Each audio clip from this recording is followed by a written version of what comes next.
And we are live. Welcome to the Afterburner Soccer Show. I will be joined in just a moment by our buddy Jose. He's on his way, booting up the old machine there in the upper Midwest. But welcome, everybody. My name is Nathan Hill, the editors and contributors at Afterburn.soccer. Of course, your host here.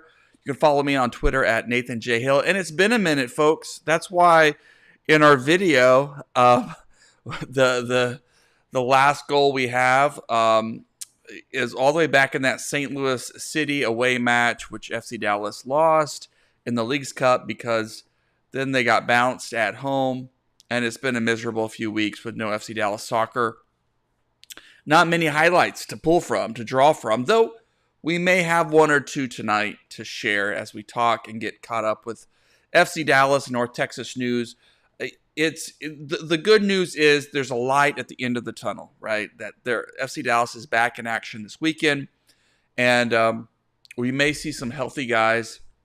We may see some guys who have been injured for a while step onto the field. And when I say for a while, I mean for a long while. We may see some familiar faces return to the pitch, and so there'll be plenty of reason to look with some optimism for this weekend. And for the rest few weeks, because at the very least, we know FC Dallas is going to go out fighting and pushing and trying to claw their way back into the playoff picture as this Major League Soccer season 2024 continues, right? And continues. It's not been a good season for FC Dallas. Hey, we have an interim head coach. That's a good sign for any soccer club that things may not be going as well as you had wanted. But is there reason to find some hope, some possibility? Of course, there always is. FC Dallas always has some interesting players, young players who are coming along and provide some opportunity and reason to be optimistic about the future. So, welcome everybody. We take your comments, your questions live. Like I said, I'm waiting here for my buddy Jose. Maybe I should check and make sure he's trying to join. Well, all right. Well, we may have some technical issues tonight. I have no idea if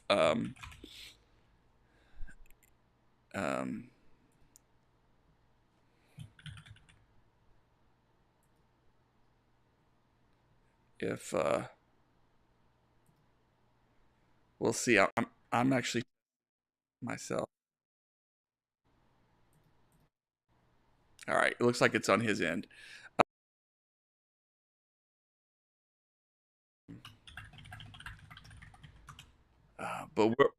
And here he comes. Here he is. Hey, what's going on, man? All right, there we go. Yeah, I was able to join. Yeah. My computer told me I don't have a camera. Well, all right. Well, anyway, I got our intro out of the way. Excellent. But we're here to talk. We're here to get caught up on FC Dallas, North Texas stuff. And we're going to start with FC Dallas. We're going to hit North Texas and then close with FC Dallas. But let's just talk, first of all. It's a weird couple of weeks. There's been no FC Dallas to watch, to enjoy. It's been a fairly quiet transfer window. It has. Yes. Yeah, Sho Kafumana, we already knew about him. We knew about him before the transfer window opened. A loan option from Maccabi from Israel, and he's in practice. They did some media with him. He's integrating with the team, and so will probably feature at some level in this coming weekend. And then this other trade that happened, almost a bargain pickup, an MLS veteran, Ruan, a Brazilian defender who scored on FC Dallas earlier in the season. When Montreal was in town. An interesting pickup for a really cheap pickup, but it could be a nice little move to bolster FC Dallas's run. And other than that, silence.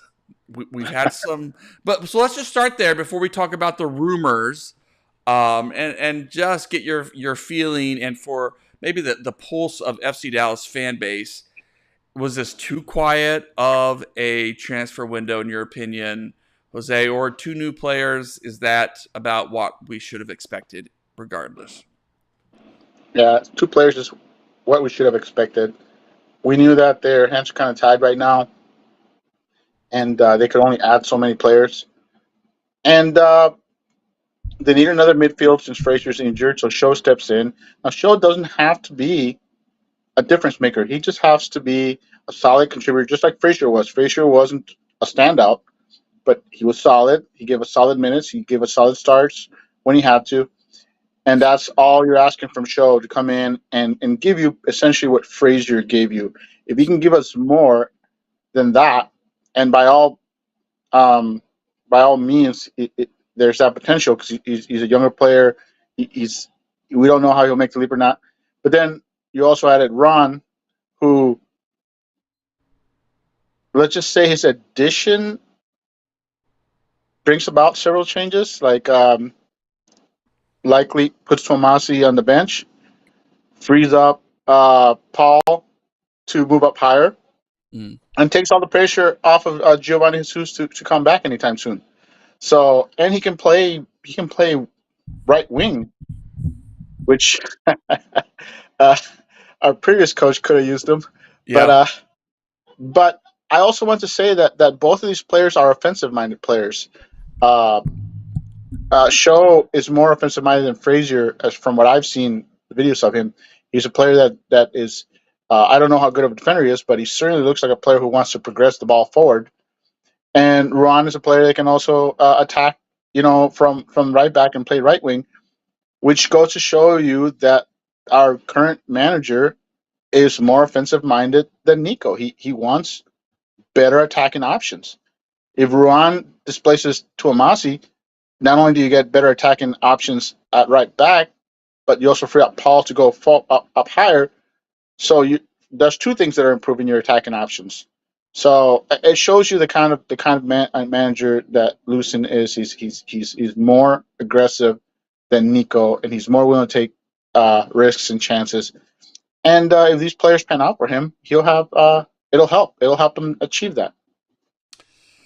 Yeah, I've been on record on the blog and stuff. Like, Show is just probably they're probably got paying very little of his salary. Or maybe a portion of it, and so it's not a long-term commitment. So best case scenario, his depth and practice, he can help. You can bring him on, and he has a bit more experience definitely than Sante. Well, he's got international experience. I mean, he's Sure. got his his background and that he has is way ahead of what we got from Ansa when we got Ansa in.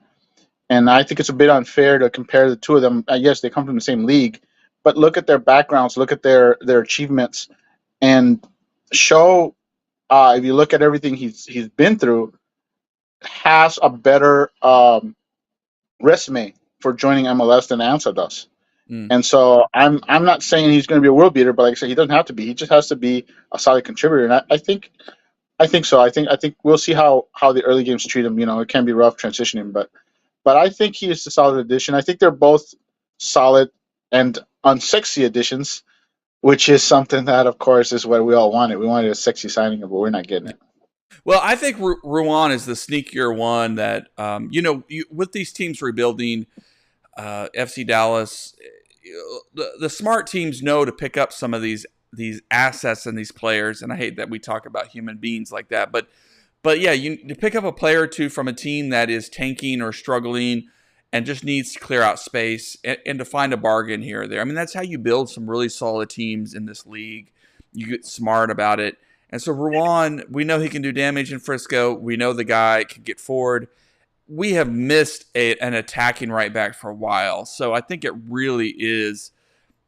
And the word I heard, and I'm not sure, I didn't do all the looking at, that shows what kind of journalist I am, but that his contract may be run out at the end of the year. And if so, FC Dallas has a few months to see, hey, is this a guy we can bring back in? And he can be a nice veteran piece that we can build around. I'm sure he has a green card. He's been in the league for a while.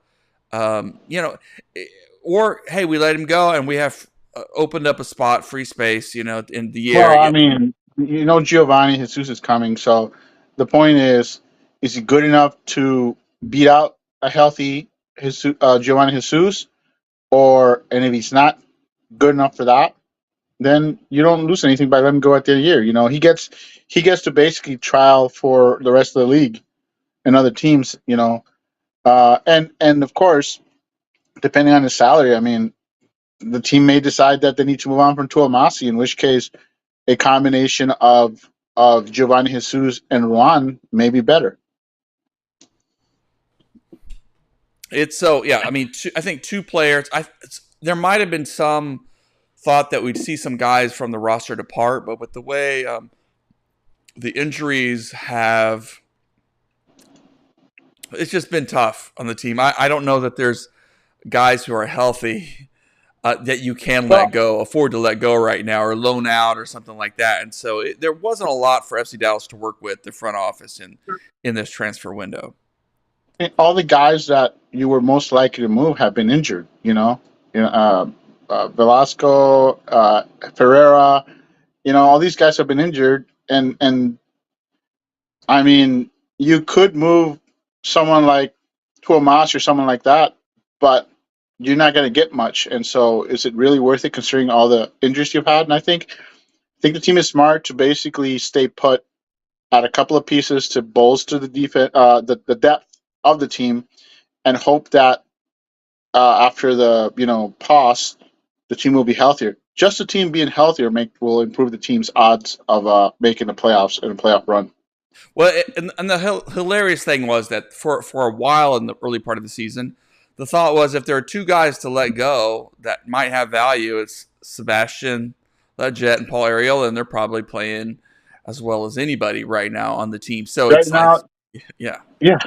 They're two of our best players now, finally, and why would you let them go? I mean, it'd have to be a good offer, right? It'd have to be a really nice offer. So that obviously didn't. Yeah, and I mean, honestly, I don't even know if you got a nice offer, you'd let them go. Like I said, if you're serious about making that playoff push, you need those guys playing at the level that they're playing. So I think they're kind of stuck with they can't really move them if they really want to make a push for the playoffs. Yeah. Well, let's then shift over into the health of the squad, because we do have some exciting news here in a exclusive a video. Here it is. Here's just this short little clip.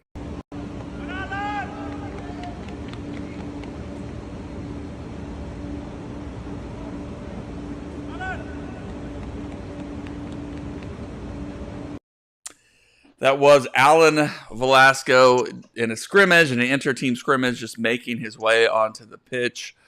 An important moment. You could hear coaches, shouting his name as it was a marker of recovery for the young phenom. And we also can acknowledge. In fact, let me see if I can find it here. I forgot to. I downloaded it here. That at the same time that he is making his way back, we've got tweets out there in Tweetland. Just there's always been chatter. I mean, there's been chatter about Velasco for a while, since he was kind of an unlikely move to come to Major League Soccer. If we remember, I know that it probably wasn't Velasco's first choice, but FC Dallas came in with a good offer, brought him in, and so there's been talk. There's been talk of him returning to Argentina since last year. Boca, in particular, appears to be interested. Some other possibilities. There's always been rumors about him, and that there have been offers made and things like that. And so we've been following it. We've been worried and nervous, and also contemplating it, because in some ways, the guy's coming off an injury, and if you can get what you paid for him back, maybe you take that deal.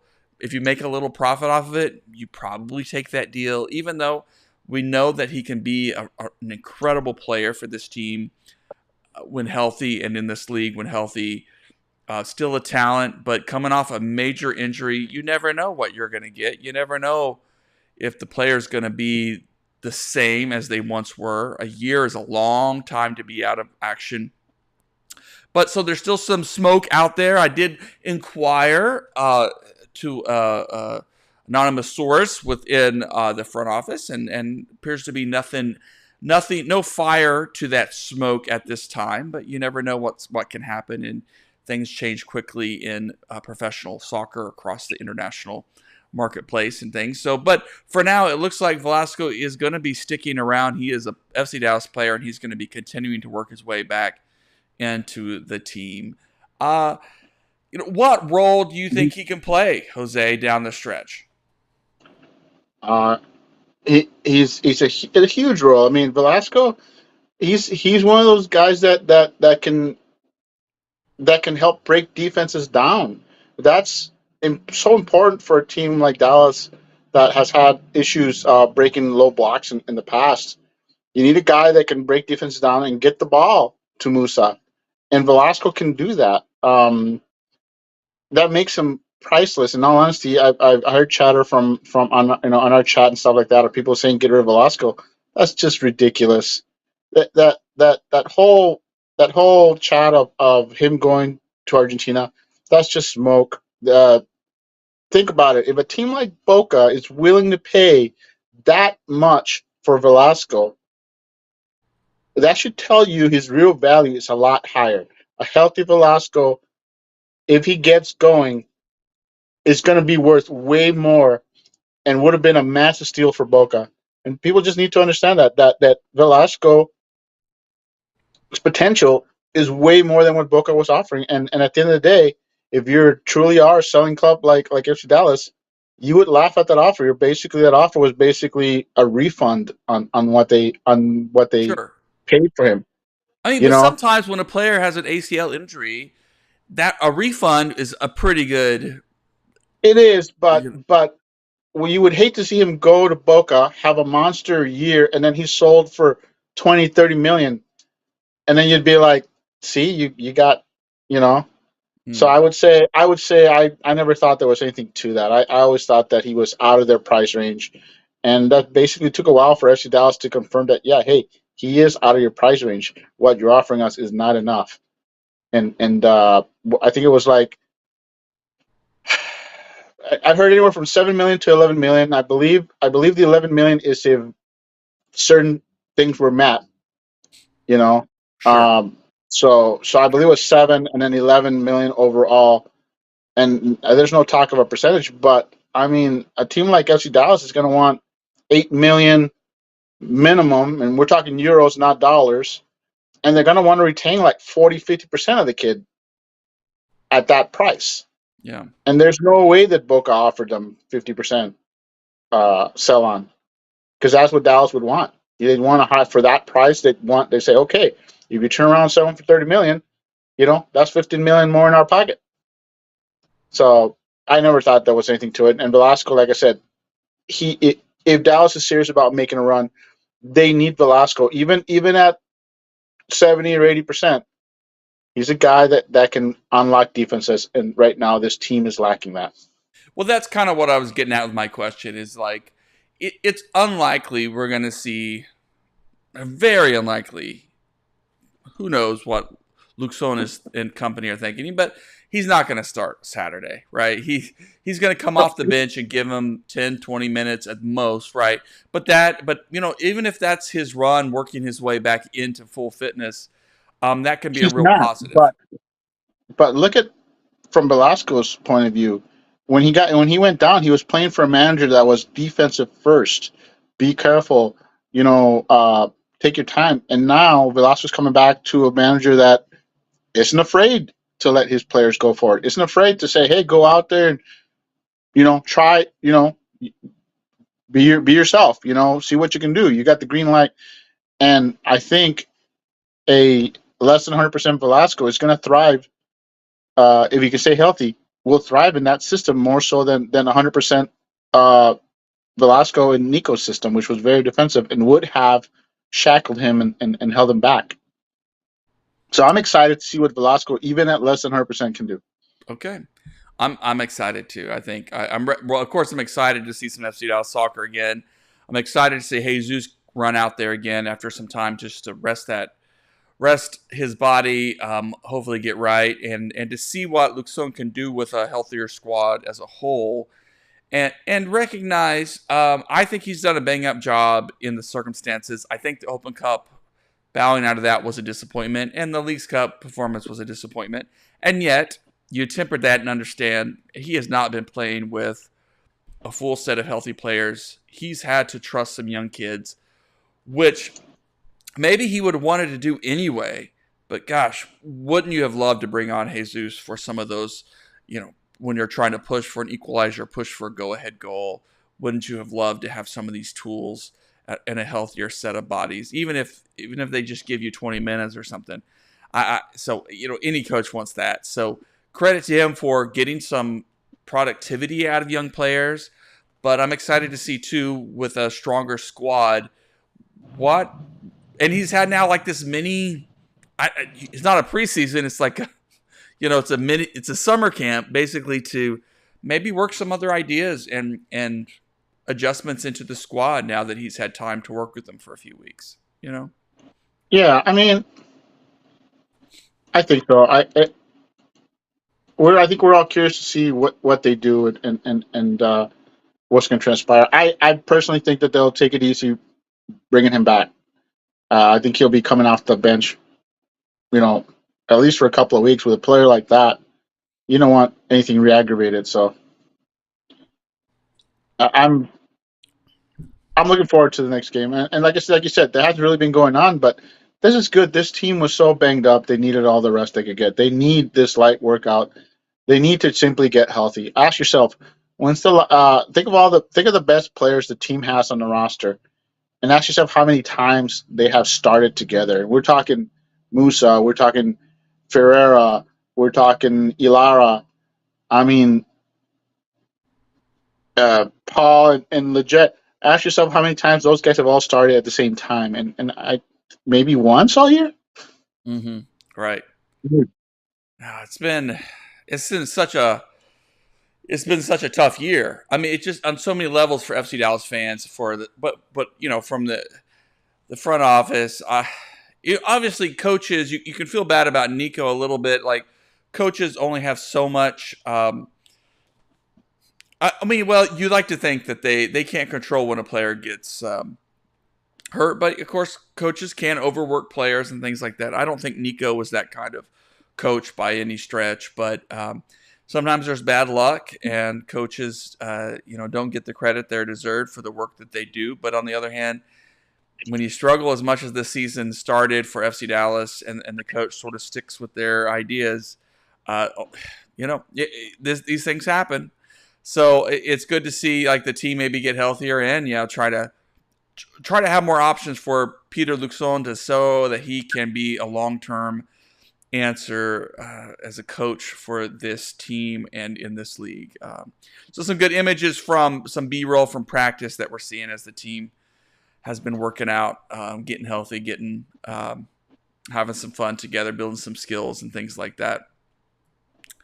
Let's shift real quick now to, I hate to say real quick because meanwhile, FC Dallas have not been in action. North Texas has been. And North Texas, those kids, there's something special. And interim head coach Michelle, is great. And I say interim, maybe he is the head coach guy, but because he's striking the right balance, out of this team, and Yes, he is. inheriting a really solid squad and a lot of things that were working well, and knowing that, hey, I don't have to touch some of that, but understanding too, there's going to be ups and downs, there's going to be some struggles, and so you need to find ways to motivate guys, and so it was really cool to see an incredible performance this last weekend at home.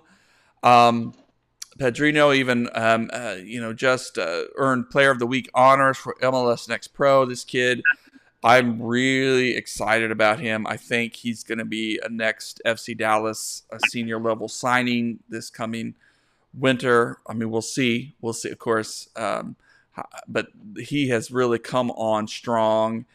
He has. Yeah, and in fact, I'm gonna pull up his. One of his goals from being held up. well, whoops, pull up one of his goals from the match at home against Houston at Choctaw Stadium.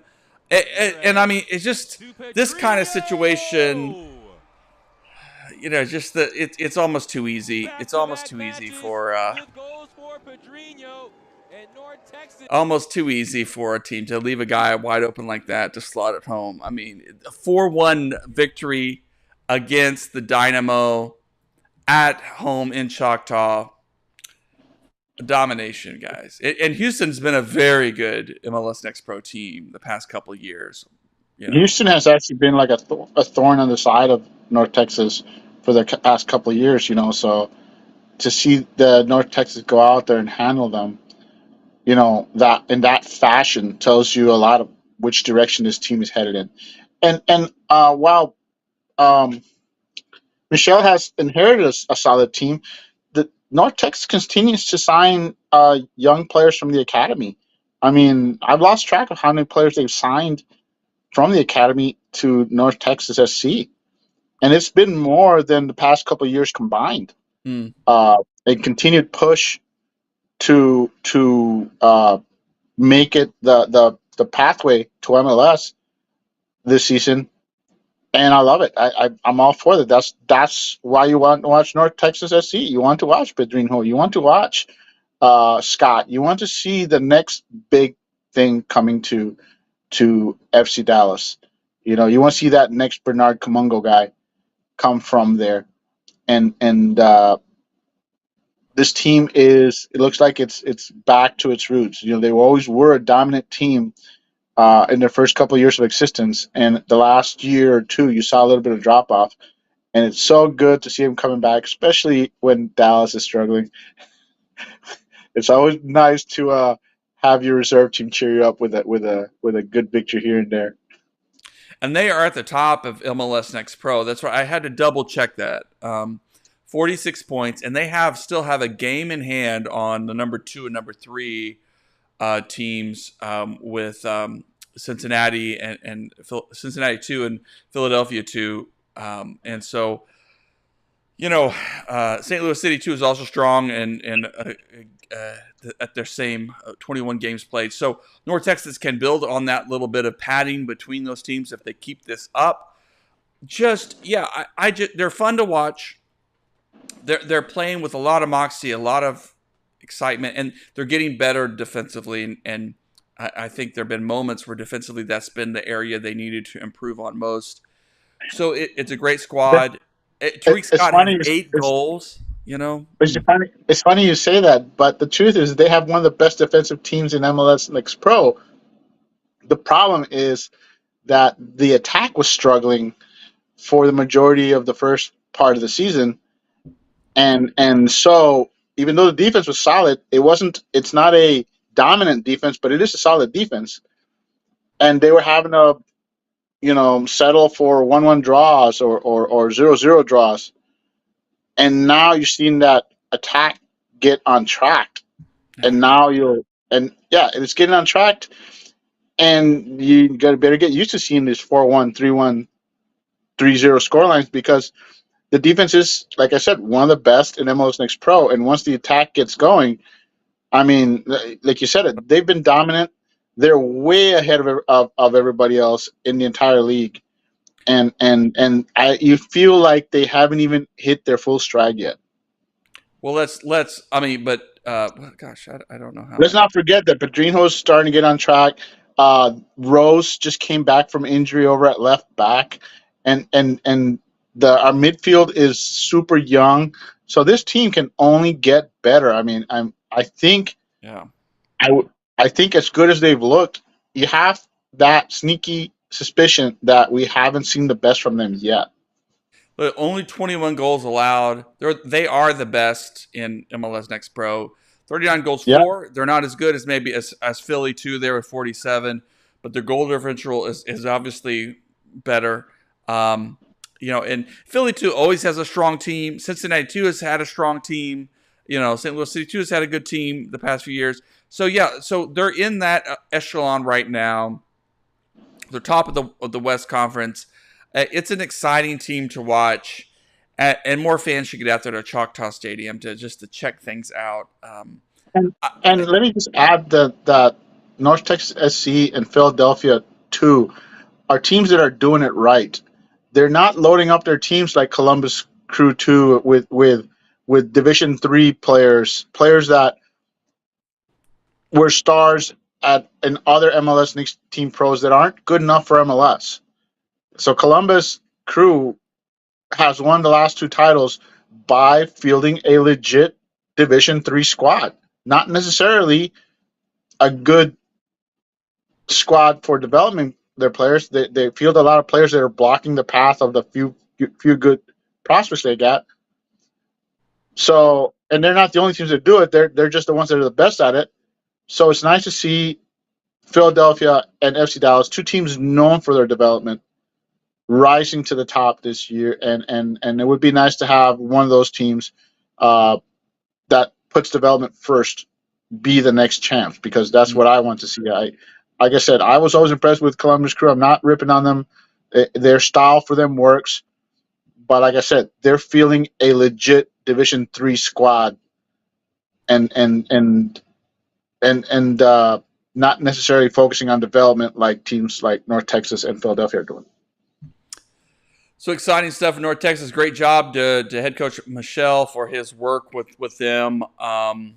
And you know, goalkeeper coach Kyle Zobek, former FC Dallas guy. You know, just some good quality, a lot of good players, and to see like Tariq Scott with 8 goals on the season as he rehabs after a really tough injury last preseason.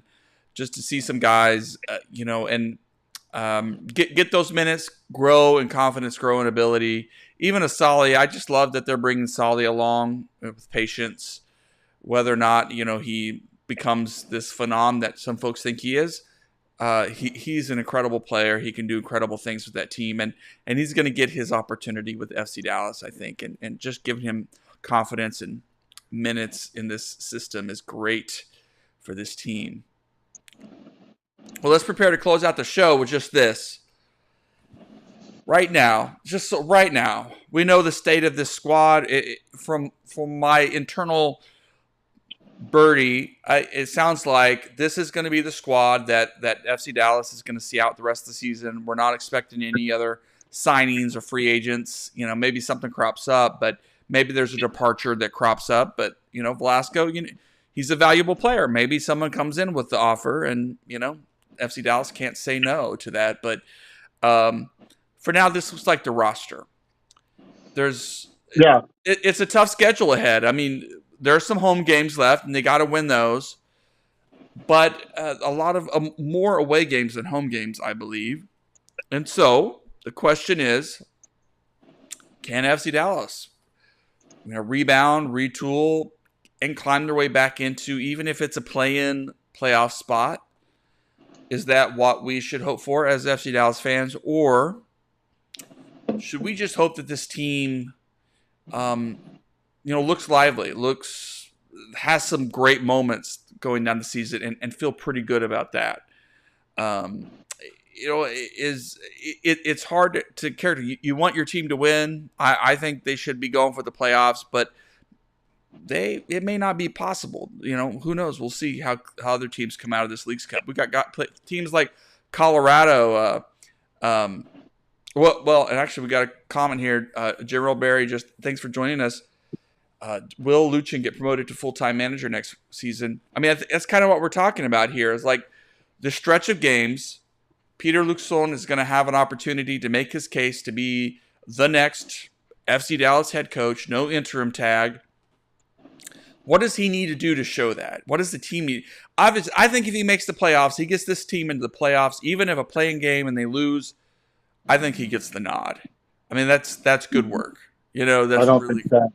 I don't think so. I think had the team made a run in Leagues Cup, you could say that. But I think the ownership is delusional enough that that's the minimum expectations, is that the team break out of the slump and make it into the playoffs. So I think for Luxon to become the manager, the team's going to have to make the playoffs, and they're going to have to win a game or two to show that, you know, that if he can get the team to move forward in the playoffs, it shows that he can get a lot from this team. And I think it had he made it out of the group stage and Leagues Cup, I would agree with you. But because he didn't, and the club puts a lot of value in that. They like those added games to sell.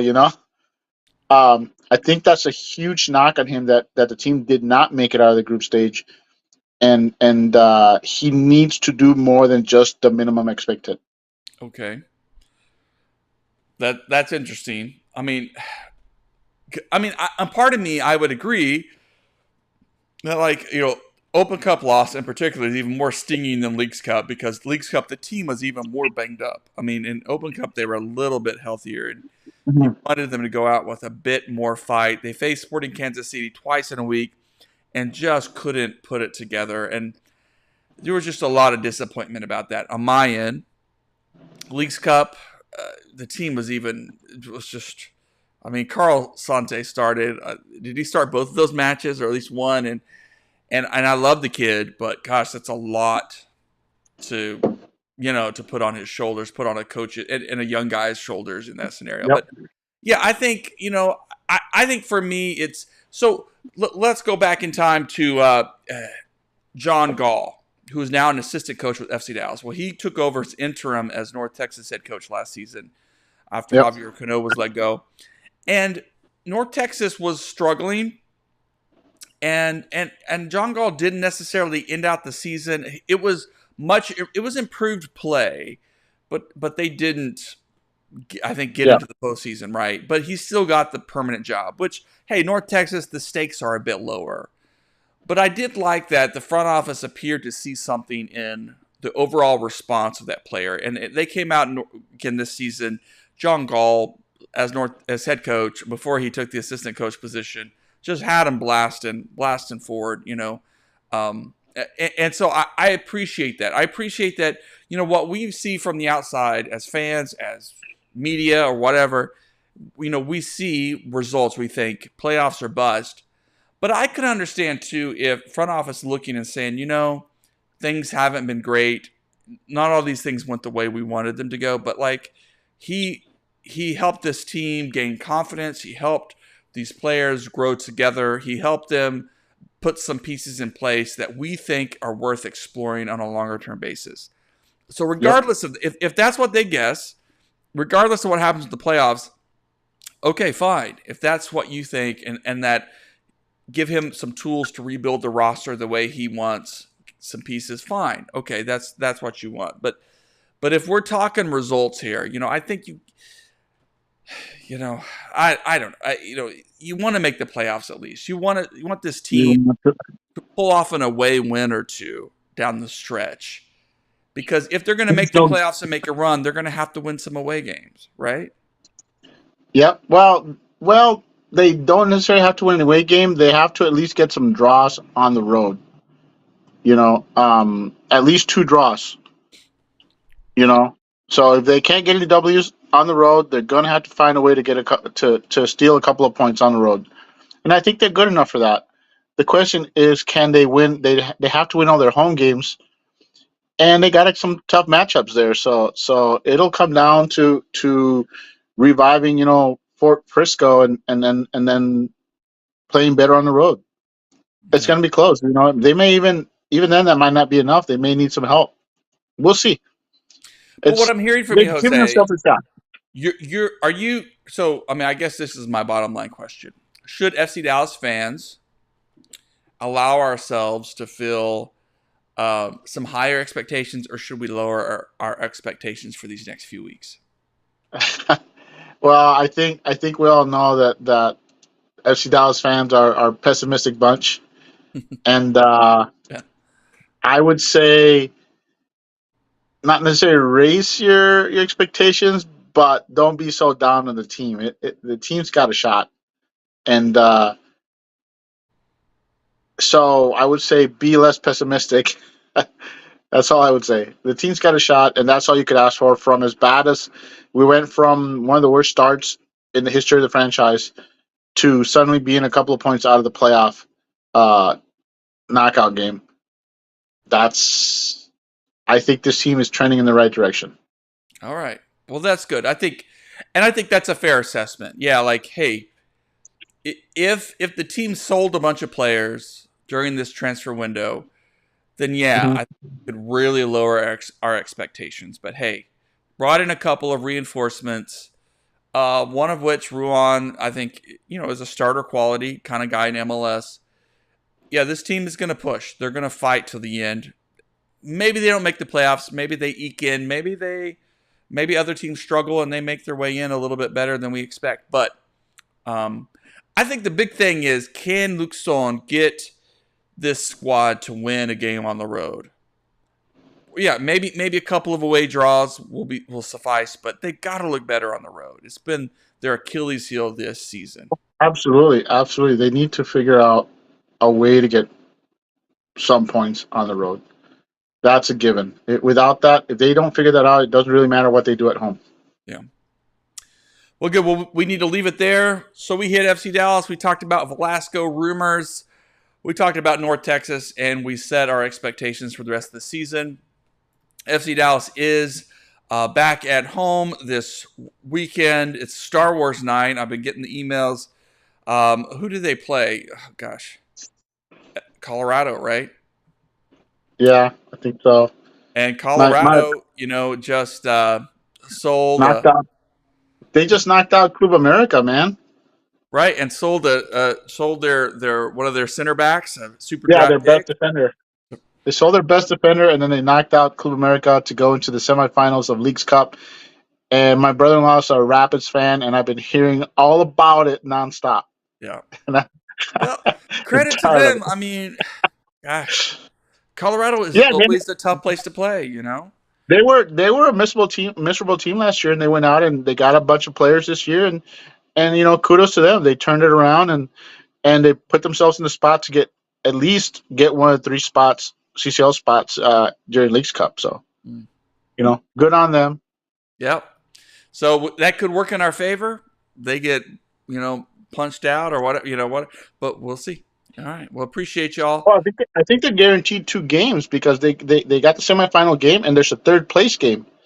So I'm fairly sure they're going to have to play two games regardless. And let me be clear. I think I have it wrong. We're still 2 weeks out, right, from for next FCL's game. I Yeah, am. Yeah, yeah, yeah. All it's right. okay. It's okay. It's all right. Yeah. No, that's no. It just I'm means you're sorry. excited. It just DC. means you're excited for the restart of the season. Okay. The 31st, they're back at home against Colorado, but we're going out to DC. FC Dallas will play DC this weekend, so that's where I was getting my Okay. wire crossed. So that's a team that DC United, not an easy place to play, not an easy team to beat, not the greatest team in MLS by any stretch, but it'll be an interesting measuring stick to see how they come out of this break. No, but considering Dallas is such a bad road team, I mean, Yeah, playing a team that's good at home is going to be a big challenge.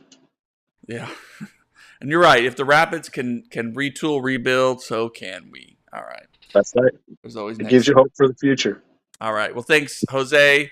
Thanks, All right. everybody, for watching. Of course, we'll be posting the audio on afterburn.soccer. Thanks for following us there on the blog for free if you want, and following us here on YouTube. All right. Thanks. Good night, everybody.